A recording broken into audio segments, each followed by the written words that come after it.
Right now I'm recording this video on my Canon EOS R with a Sigma 24mm 1.4 lens. This is pretty much my favorite setup. It's like a lot of you probably know at this point.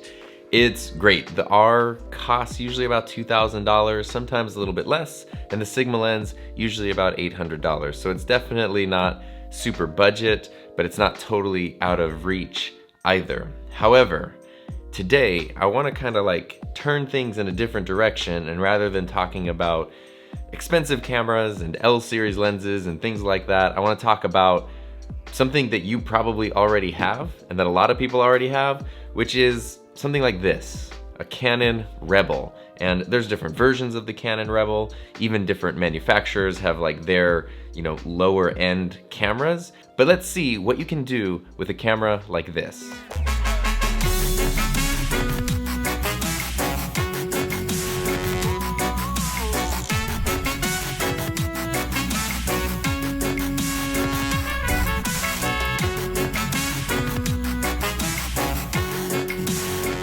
And the reason I want to highlight the Canon Rebel is because I think for a lot of people, myself included, sometimes when you want to get started making something, you want everything to be perfect. If you want to make a YouTube channel or start doing videos, you want to wait until you have the perfect equipment and everything looks super professional. Otherwise, it's not going to be as good. And then there's honestly just never a perfect time. Like, there's never going to be a perfect time. And the best thing that you or me or anyone can do is to just get started as soon as you can. And the thing with cameras like the Canon Rebel is these are so commonly purchased and then just collecting dust on shelves, in drawers, in closets. Sometimes people will buy these, to do family photos or whatever, but they end up kind of sitting on the shelf just because it's oftentimes just easier to bring your phone or, a smaller camera around.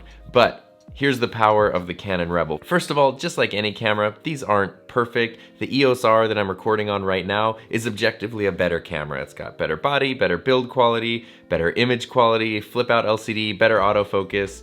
It's just a better camera. It also costs 4 to 5 times the price that this camera does. This is the Canon T6, also known as the 750D in Europe. Usually retails for about $400 with a kit lens, sometimes even less than that. So even though there are better cameras out there, and this camera doesn't have a flip out screen, it doesn't have dual pixel autofocus, so when you're using video, you're pretty much just stuck in manual focus. It doesn't have a microphone input, and it doesn't have 4K or anything like that. So, it is limited. It also takes a relatively small battery, so the battery life isn't super amazing on it.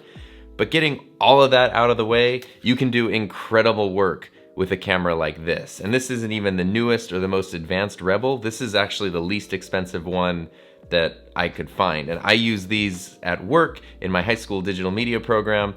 These are the cameras that I pretty much start everybody out with. So the 9th and 10th grade students all start out on these just because they are the least expensive. And because they do only have manual focus in video, I think that's a really important skill to learn. Autofocus is great, but having that foundation and knowing how to manually focus and get the shots that you want the way that you want, I think is crucial. And so these are incredible cameras to learn on. Plus, when it comes to the Rebel series, the sensor inside of these is pretty much the same exact sensor in a lot of cases as like the 70D and 80D higher end cameras. So the image quality, for all intents and purposes, is the same as some of Canon's higher end cameras. It's just the body's a little different. It's not weather sealed, it's a little more plasticky. And I kind of mentioned the negatives, but let's jump into the positives. The first positive of this camera is the price. Like I said, about $400, usually with a kit lens, something like this 18 to 55 EFS lens,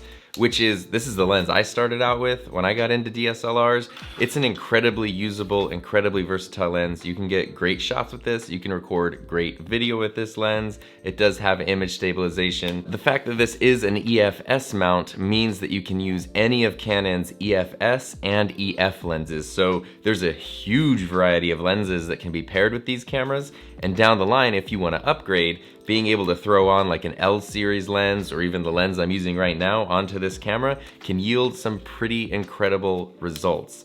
There's no like 120 or 60 FPS, but this does have 24 frames a second and of course 30 frames a second, for video. And there is no mic jack for an external mic, but you can use just a separate audio recorder or even your phone. But again, the biggest strength to these cameras and why I wanted to make this video is because a lot of people already have these sitting around your house right now, or you have a family member or a friend that has one.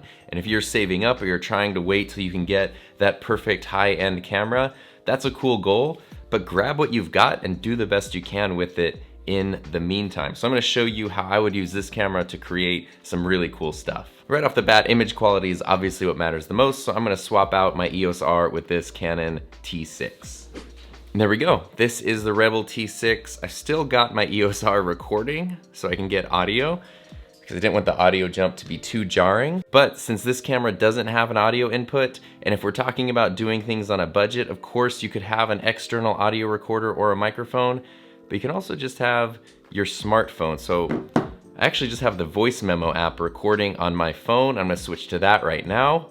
And this is all audio being done through my iPhone. So it's different than the Rode VideoMic Pro Plus that I was using before, but it's still very usable. And if I switch that and compare it just to the audio coming straight out of the Canon Rebel, you can see that audio is even usable in situations, especially if you're really close to the camera. But I'm about 3-4 feet away from the camera. Probably won't want to use that audio. Just using your phone is a really usable tool. The other thing is right now while I'm recording, I can't see myself because there's no flip out screen. But if you've already got a camera like this, rather than save up and spend more money on a new camera right away, you could put that money towards a new lens, which will last longer and probably have a bigger impact on your image quality. So let's take the Sigma 24mm that I was using and put it on this camera right now. And now we have the Sigma 24 1.4, which is a tighter shot than it was on the EOS R, because the EOS R is a full frame camera and the Rebel, all the Rebels are crop sensor cameras. The tricky part with this lens actually is that I'm filming it at 1.4 because realistically that is what I use on the EOS R. So one thing you can do, since there's no flip out screen and there's no autofocus in video, is you can just find an object. And my bass guitar back there, back when I started my channel and I had the original Canon 6D Mark I, that was the same system. It didn't have autofocus, it didn't have a flip out screen. I used that as my focus test. So this is what I would do, and this is basically what you can do, is find something and just place it where you're going to be. So if I'm pretty much right about here, all I need to do is place that bass guitar right there.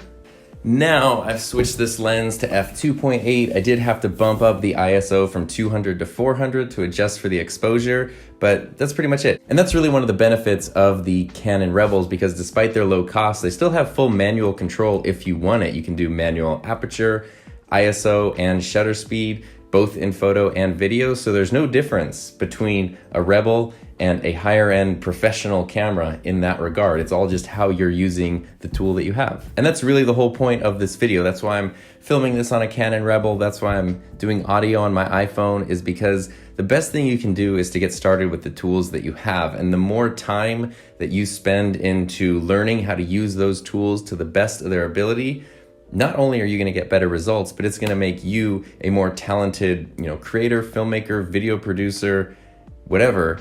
It's going to make you more talented at your craft much more quickly. And like I said, a lot of people have these cameras sitting on a shelf, sitting in a closet. You might have a friend or a family member that has one. I really urge you to just go borrow it, ask if you can borrow it, and then start making stuff now. Don't wait until you have the perfect camera, because it doesn't exist and there's never going to be a perfect time. The most perfect time is right now, and the most perfect camera is the one that you know how to use the best. Knowledge dropped.